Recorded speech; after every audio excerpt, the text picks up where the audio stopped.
Have you ever heard about contactless? Yes, the thing when you tap your credit card on the reader to pay for things like coffee, food for your pet, and groceries. Something you might not know, however, is the same technology that you use to buy your food with, was actually used to spy on the American government.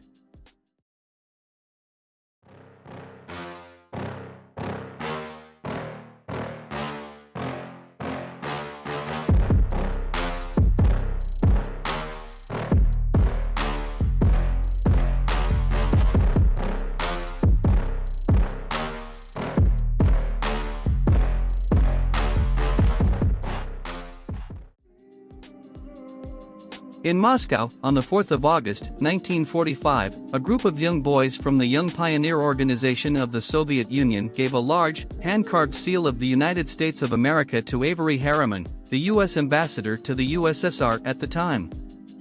Harriman's office would have checked the seal for any electronic bugs, but with neither wires nor batteries, what harm could it do?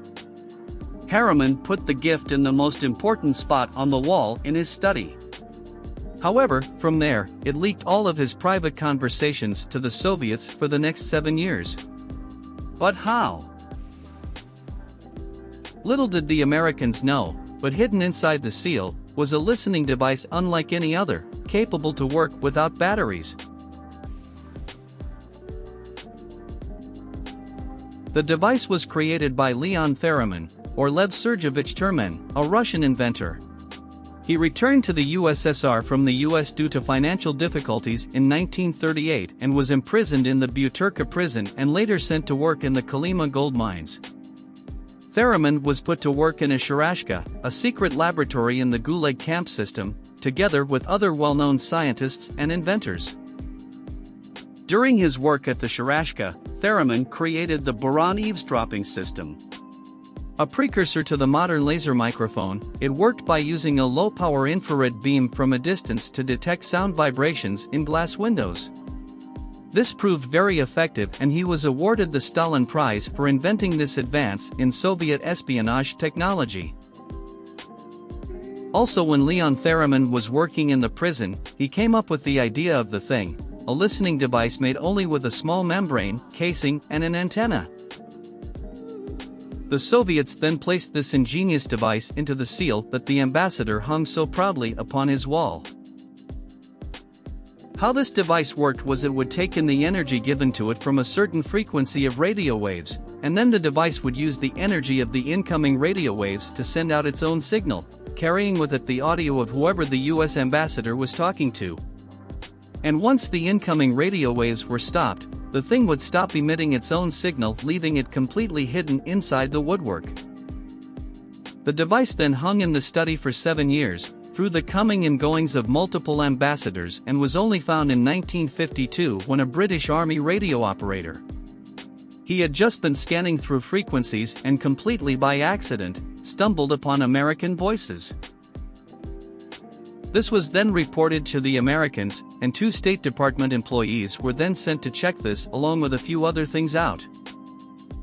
They conducted a counter-surveillance sweep of the ambassador's office, and during the sweep, they finally found the thing. The device was later thoroughly examined by the Americans, British, and Canadians. And in 1954, the CIA then began a similar project to make its own assortment of listening devices. But when the first working copy was made in 1967, they were no longer interested. As the years grew on, we finally see the first introduction of this technology in 1973, under a different name. RFID, or Radio Frequency Identification. This idea was patented by a man called Mario Cardullo, and his design was special as his object had memory, meaning it was able to store information. This caught a lot of attention, and the technology improved and improved, and in 1996, the first patent for a batteryless RFID chip was approved. The market around this product grew even further with new technologies coming out of nowhere.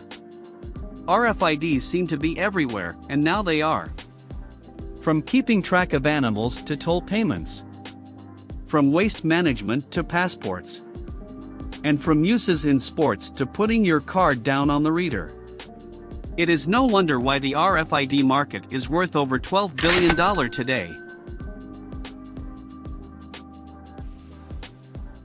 Thank you for watching this video. If you enjoyed it, then please like and subscribe to see more videos like this and get notified of videos that we post. See you soon.